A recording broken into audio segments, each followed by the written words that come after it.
우리는 매일 이 땅을 살면서 어떤 사건, 사고의 소식을 접하게 되어집니다. 그 소식을 듣다 보면 때로 이런 생각을 하게 됩니다. 혹시 누군가의 죄 때문이 아닌가? 하나님 앞에 어떤 죄를 지어서 저런 고생을 하고 있는 건 아닌가?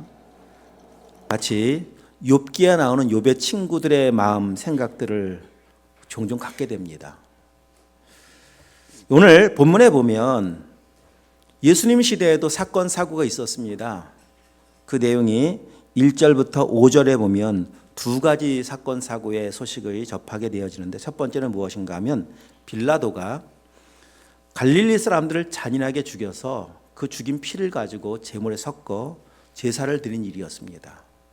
두 번째 사건은 무엇인가 하면 실로암 망대가 무너져서, 여기 나와 있죠, 18명이 죽었다. 4절에 나와 있습니다. 당시에 빌라도가 예루살렘으로 수로 공사를 하고 있었는데, 그 공사를 짓는 과정에 망대를 세워 지키고 관리한 일을 행하게 했습니다. 하여튼 그때 발생한 사고 때문에 18명이 죽었다는 겁니다. 이런 사고가 있은 뒤에 1절에 보면 그때 마침 두어 사람이 그 행한 일 때문에 와서 예수님께 아뢰입니다. 이야기를 합니다. 근데 그 사람들이 온 예수님께 와서 이야기하는 사람들의 마음속에는 어떤 마음이 은연중에 있었는가 하면, 아마 저 죽은 사람들은 뭔가 문제 있는 사람일 거다. 그 죄 때문에, 그 문제 때문에 하나님의 심판을 받아서 저 고통을 당하는 것이다 라고 하는 마음의 생각이 있었고, 그런 마음이 틀림이 없다라고 하는 것을 어쩌면 확인받고 싶어서 왔다라고 하는 것을 볼 수가 있습니다. 왜냐하면 그들을 보시고 예수님이 뭐라고 말씀하시는가 하면, 자, 2절, 13장 2절 한번 읽어보겠습니다. 대답하여 이르시되 너희는 이 갈릴리 사람들이 이같이 해 받음으로 다른 모든 갈릴리 사람보다 죄가 더 있는 줄 아느냐? 이 갈릴리 사람들은 죽은 갈릴리 사람들입니다. 그들이 죄가 더 많아서 죽었다고 생각하느냐?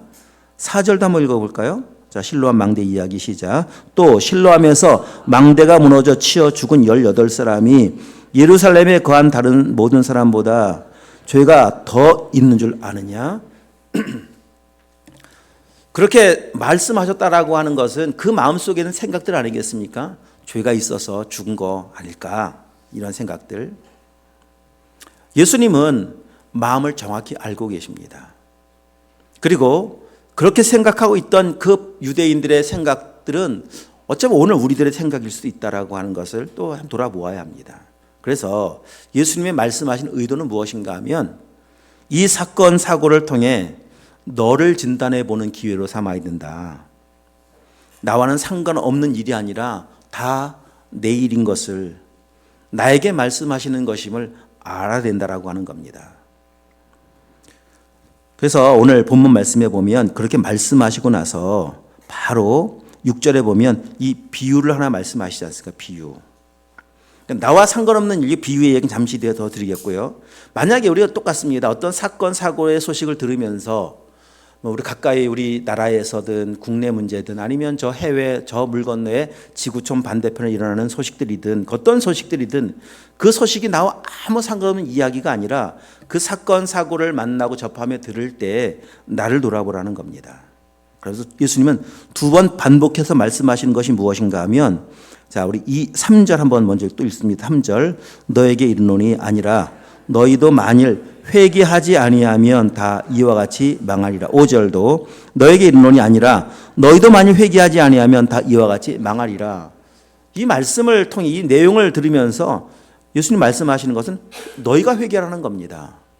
만약에 회개하지 아니하면 너희도 똑같이 망하게 될 것이다. 이렇게 말씀하십니다. 그러니까 소식을 들으면서 우리 손가락질하거나, 때는 어떤 소식을 들으면 접하면서 어떤 사람들을 향해서 비난하고 열을 내지 말고 그 모습을 보면서 나를 돌아보는 기회로 삼으라는 겁니다. 만약에 내가 저 위치에 있다면 어떤 사람을 향해 열을 막 내지 않습니까? 그럼 여러 생각해 보십시오. 만약에 내가 그 위치에 있다면 나는 잘할 수 있을까? 그럴 사람이 없습니다. 왜냐하면 다 죄인이기 때문입니다. 오늘 우리에게는 그 자리에 있지 않아서 그렇지, 그런 자리에 세워지지 않아서 그렇지 내가 의로워서가 아닙니다. 내가 지금 잘나서 살고 있는 것이 아니라 은혜로 살고 있는 것입니다. 그래서 예수님께서 이제 말씀하시기를, 자, 비유를 하나 말씀하시는 내용이 이제 그 6절 이하의 비유입니다. 그 비유의 내용이 무엇인가 하면 6절부터 9절 말씀에 열매 맺지 못하는 무화과 나무에 대한 비유입니다. 자, 3년이 지나도 열매를 못 맺습니다. 그 농부는 주인이 너무 안타까워서 농부에게 와서 뭐라고 말을 하는가 하면, 찍어버리자.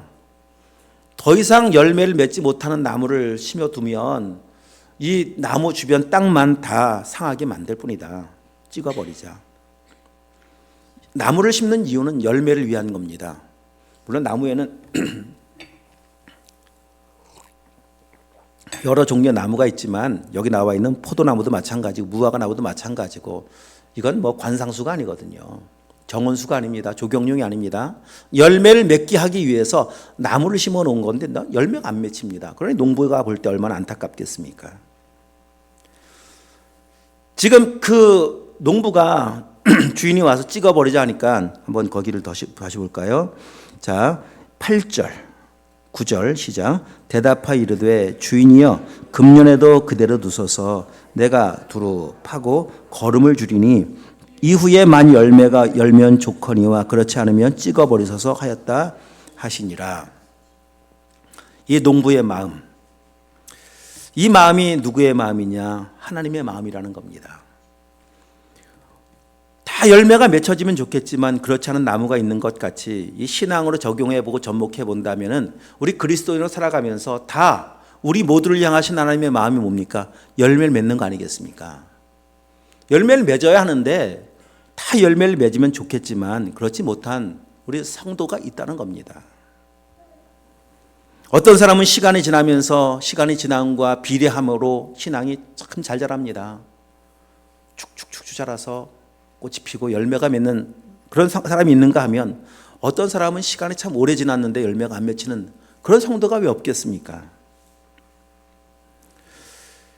그래서 오늘 우리를 바라보는, 열매 맺지 못한 우리를 바라보는 아버지의 마음이 어떠할지, 마치 우리 다 부모된 입장에서 자녀를 키울 때 자녀가 시대에 맞게 시간에 맞게끔 잘 자라야 하는데 자라지 못한 상태로 계속 머물러 있는 모습을 본다면 부모의 마음은 너무 가슴 아픈 거 아니겠습니까? 가슴 아픈 부모의 마음이 하나님의 마음이고, 그럼에도 불구하고 하나님 아버지는 그냥 끊임없이 기다리시는 농부의 마음과 같은 마음을 가지고 있다는 겁니다. 그래서 오늘 이 말씀 속에 비유하셨던 내용은 무엇인가 하면, 열매 맺지 못하는 연약한 성도를 바라보면서 비난하고 정죄하고 판단하지만 말고 내 모습을 보라는 거예요. 내 모습. 나는 과연 열매를 맺고 있는지, 나는 어떤 열매를 맺고 있는지 한번 나를 점검해 보라는 겁니다. 만약에 계속 비난만 하고 있습니다, 판단만 하고 있습니다, 비판만 하고 있습니다, 그러면 기억할 것은 내가 바로 찍혀버림을 받을 대상이라는 겁니다. 왜냐하면 그 모습은, 그 열매는, 비난이라는 열매는 하나님께서 원하신 열매가 아니잖아요. 비판이라는 열매는 하나님께서 원하신 열매가 아닙니다. 하나님의 열매는, 성령의 열매는요, 사람을 향해서, 성령의 9가지 열매 중에 사람을 향해서 맺어야 될 열매들, 사랑과 또 오래 참음과 자비와 선을 베푸는 것과 사람을 향해 맺혀야 될 열매들 아닙니까? 이런 열매가 바로 주님의 삶의 모습이었고 주님이 이 땅에 오셔서 사셨던 삶의 모습이 아니겠습니까? 만약에 그런 열매를 맺지 못하고 계속 우리는 비난만 하고 있습니다. 그러면 지금 내 안에 뭔가 문제가 있다는 겁니다. 그런데 문제는 나를 못 보는 게 문제입니다. 그 얘기가, 그 말씀의 내용이 10절부터 17절까지 나오는 내용이 그 내용이에요. 10절부터. 자, 이 내용은 어떤 내용인가 하면 안식일이 되었습니다. 예수님께서 안식일에 회당에 들어가서 18년 동안 귀신 들려 고통 가운데 있는 한 여인을 고쳐줍니다. 그러자 그 모습을 본 14절 말씀, 회당장이, 자, 읽어보겠습니다. 14장 시작. 14절. 회당장이 예수께서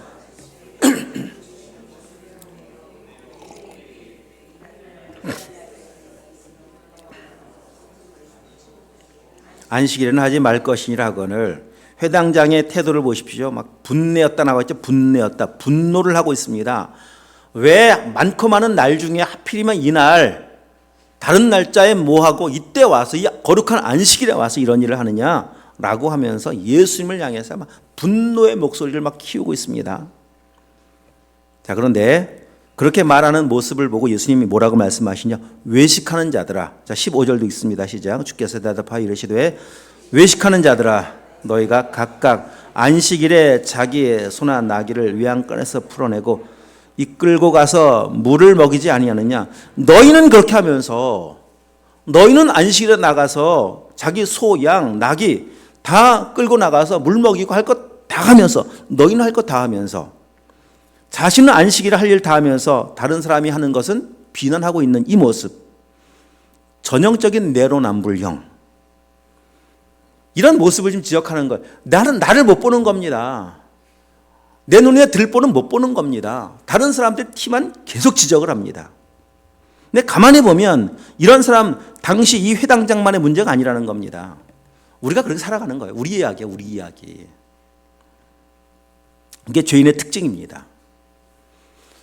범죄한 아담과 하와가 에덴 동산에서 보여주었던 모습, 이런 모습 아닙니까? 나는 문제가 없는데, 나는 먹을 생각이 없었는데, 저 하와가 문제고, 저 뱀이 문제고, 하나님이 문제고, 그런 모습의 삶이라니까요. 죄인은요, 나를 못 보는 게 문제입니다.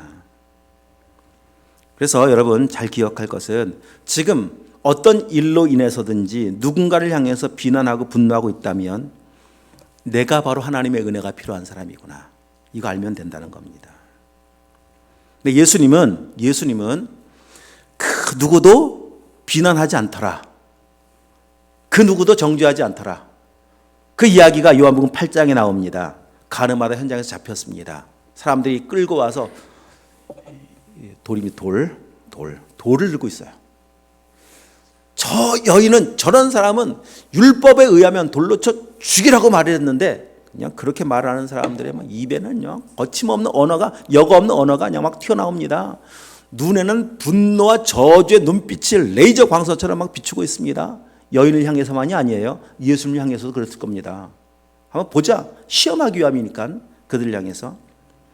그때 예수님께서 그냥 아무 말씀하시지 않고 어떻게 하시나요? 그냥 땅바닥에 앉으셔서 뭔가 쓰세요. 막. 그리고 말씀하십니다. 너희 중에 죄 없는 자가 한번 돌을 던져봐라. 그리고는 다시 또 쓰세요. 그러자 사람들이, 성경에 보니까 양심의 가책을 느껴. 성경에 그렇게 나와요. 가책을 느껴. 어른으로 시작하여 젊은이까지 하나씩 다 떠나가더라. 그 말은, 젊은이까지라고 하는 말은 어린아이까지 포함입니다. 어른부터 아이까지 돌 던질 수 있는 자격을 갖춘 사람이 없다는 거예요. 다 죄인이라는 겁니다. 그때 예수님께서 여자에게 말씀하시기를, 나도 너를 정죄하지 않겠다. 다시는 죄 짓지 말아라. 이게 예수님 마음이에요. 정죄하지 않습니다. 그래서 그 은혜와 사랑을 알므로 오늘 우리 마찬가지입니다. 우리를 향하신 하나님의 마음, 예수님의 마음이 정죄하지 않는 그 사랑의 마음으로, 제가 오늘 예배를 시작하면서 읽었던 예레미야 31장 3절, 내가 영원한 사랑으로 너희를 사랑하였기에 인자함으로 너희를 이끌었다 하였노라. 그 영원한 사랑 때문에 우리가 지금 여기 있는 거예요. 대단해서가 아니라니까요. 우리가 의로워서가 아닙니다. 자, 문제는 뭔가 하면 이 돌 놓고 간 사람들이에요. 돌 놓고 간 사람들은 양심의 가책 정도만 느꼈지, 그들이 지금 더 어디까지 갈 수 있어야 되는가 하면, 내가 바로 돌 맞을 사람이구나, 그 말은 내가 바로 하나님의 은혜가 필요한 사람이구나, 여기까지 가서 그 발 앞에 그들도 엎드려야죠. 주여 저를 불쌍히 여겨 주시옵소서, 저는 주님의 은혜가 필요한 사람입니다, 알아야 하는데 그냥 거기까지 못 가는 게 문제 아니겠습니까? 이스라엘 백성들 출애굽하는 과정에서 보여줬던 10가지 재앙들, 그 재앙을 내린 이유는 다른 것이 아니라 재앙을 통해서 그 재앙을 내리신 하나님 만나라는 겁니다. 이스라엘 백성들만의 문제가 아닙니다. 애굽에 있는 모든 사람들이, 바로에게까지, 심지어는 애굽 땅 주변의 모든 나라까지도 다 그 사건의 소식을 들으면서, 아, 하나님이 계시구나 알라는 거예요. 여러분, 그런데 놀랍게도 하나님의 계획하신 그 말씀의 의도와 같이 하나님의 하나님 되심을 어떤 사람이 알았는가 하면 저 멀리 여리고 땅에 살고 있었던 라합이 알았어요. 그렇죠? 라합은 직접 경험한 얘기들이 아니에요. 10가지 재앙을 본 적이 없어요. 홍해 갈라지는 걸 못 보았어요. 그냥 소식을 통해 들었어요. 그 애굽에서 이집트에서 그 여리고까지 거리는요, 직선 거리로만 450km 됩니다. 직선 거리로만. 가까운 거리가 아니에요. 뭐 지금에야 온라인으로 그냥 저 지구촌 먼데 이야기 실시간으로 중계되는 시대를 살고 있지만 그때는 아니지 않습니까? 그냥 사람의 입을 통해서 말을 통해서 들었던 이야기인데 거쳐 들은 이야기를 듣고 한 번도 못 보았는데 자기를 보는 기회가 되는 거예요. 맞아. 내가 재앙받아 마땅하지. 내가 저주받아 마땅한 존재지.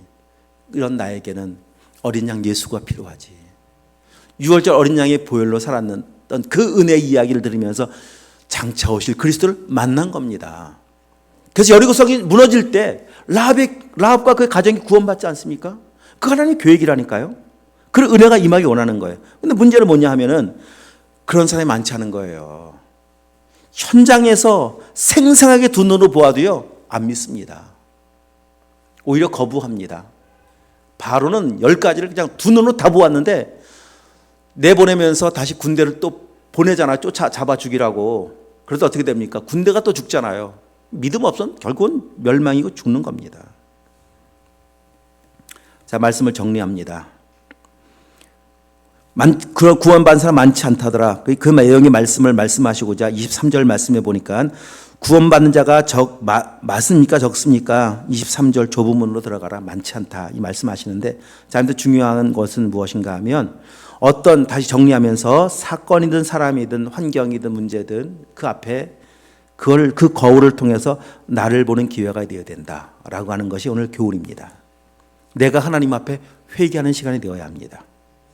바로 내가 그리스도와 함께 십자가에 죽는 시간이 되어야 합니다. 진짜 회개는 뭔지 아세요? 죽는 거예요. 죽는 게 회개예요. 양심의 가책을 느꼈습니다. 회개 아닙니다. 그냥 양심의 가책 느낀 것이지. 그리고 어떻게 합니까? 요한복음 8장 말씀. 거기 한번 잠깐만 뒤에 있으니까 가서 보십시오. 자, 요한복음 8장 9절 한번 보시면 9절. 자, 시작. 그들이 이 말씀을 듣고 양심의 가책을 느껴 어른으로 시작하여 젊은이까지 하나씩 나가고 오직 예수와 그 가운데 섰는 여자만 남았더라. 양심의 가책 느끼고 어디로 갑니까? 자기 갈 길 가잖아요. 이건 회개가 아닙니다. 우리 양심의 가책적 느낀 걸 회개라고 생각할 수 있는데 아닙니다. 진짜 회개는 돌아오는 거예요. 돌아오는 것, 하나님께 돌아오는 것, 아버지께로 돌아오는 것. 탕자가 밖에서 아무리 잘못했다 깨달아 소용없어요. 돌아오지 않은 회개가 아닙니다. 내가 죽고 내 안에 주님을 모시는 걸 회개라고 말을 합니다. 그 죽을 때 열매가 맺혀집니다. 오늘 본문 와서 말씀을 보시면 겨자씨 하나도 마찬가지죠. 겨자씨 하나. 자, 하나님의 나라가 어떻게 이루어지느냐? 겨자씨 하나만 가지고도 이루어질 수 있다. 근데 겨자씨 하나라도 죽어야 열매가 맺혀지죠. 죽어야. 여기 겨자씨가 있습니다. 보이시나요? 안 보이죠? 이렇게 작아요, 겨자씨가. 여기 겨자씨가 5알 있어, 5알. 지난 성지순례 때 갔다 오면서 제가 몇 알 가지고 왔어요. 겨자씨. 이 작은 알이 심겨지기만 하면, 이 작은 알이 죽으면, 그래서 심겨져 죽으면 오늘 뭐라고 말씀하시느냐? 자라 나무가 되어 공중의 새들이 그 가지에 깃들였느니라. 하나님의 나라는 이렇게 이루어지는 겁니다. 아무것도 아니지만 이 겨자씨 안에 생명이 있어요. 여기 보십시오. 돌이에요, 돌. 보이시죠? 맨 뒤에 계신 분도 보이시죠? 이거는 돌이에요. 이거 생명이 없어요. 이런 건 아무리 심어봐야 소용이 없습니다. 생명이 없기 때문에 그런 거예요. 우린 참 아무것도 아니지만 우리를 변화시킬 수 있는 능력은 우리 속에는 없어요. 내 속에는 없어요. 우리 속에 말씀의 씨앗이 심겨지면, 나는 죽고 내 안에 말씀이 들어오면 말씀이 나를 바꾸는 거예요. 무엇이 나를 바꾸겠습니까? 세상 그 어떤 것이 사람을 바꿀 수 있다고 생각하면 세상이 이렇게 악해질 수가 없죠. 세상이 시스템이 바꿀 수 있다면, 교육이 바꿀 수 있다면, 돈이 바꿀 수 있다면 세상은 어떻게 악해집니까? 좋아져야죠. 그 어떤 것으로도 사람은 바꿀 수가 없어요. 오직 말씀. 말씀이 언제 내 마음에 심겨지는지 아십니까? 내가 죽어야 심겨져요. 내가 죽지 않으면 말씀이 내 속에 안 들어옵니다. 예수님께서 계속 문 밖에서 노크하세요. 내가 문 밖에서 두드리노니 누구든지 내 음성을 듣고 문을 열면 나는 그에게로 들어가 그와 더불어 먹고 그는 나와 더불어 먹으리라. 여러분 본문 와서 다시 보십시오. 25절 이하에 보면 집주인이 일어나 문을 닫은 후에 너희가 밖에 서서 문을 두드리며 열어주소서 하면 대답하여 이르되 나는 너희가 어디서 온 사람인지 알지 못하겠다. 여러분 정말 이 살아있을 때 마음의 문을 활짝 열고 말씀이신 주님 받아들이지 않으면, 내 문을 열고 지금 문을 열고 받아들이지 않으면 죽은 이후에, 심판 이후에 아무리 천국 문을 두드려도 소용이 없습니다. 지금이 중요합니다. 지금 나는 죽고 말씀이신 주님 내 안에 받아들이면 이 말씀이 나를 변화시키기 시작할 거예요. 말씀이 나를 새롭게 할 겁니다. 그 새롭게 하심의 그 절대적인 기준이 어딘지 아십니까? 목표가 어딘지 아십니까? 예수 그리스도의 모습과 같은 모습으로. 그 창조의 원형이 아니겠습니까? 그 모습까지 빚어갈 거라니까요. 말씀이 향하실 거예요. 여러분 그렇게 나를 바꾸실 하나님을 신뢰하시면서 다시 나는 죽고 내 안에 말씀 모셔드리면서 말씀과 함께 하나님의 나라를 경험하며 승리하시는 복된 삶 되실 수 있기를 주님을 축복합니다. 기도하도록 하겠습니다. 하나님 아버지 감사합니다.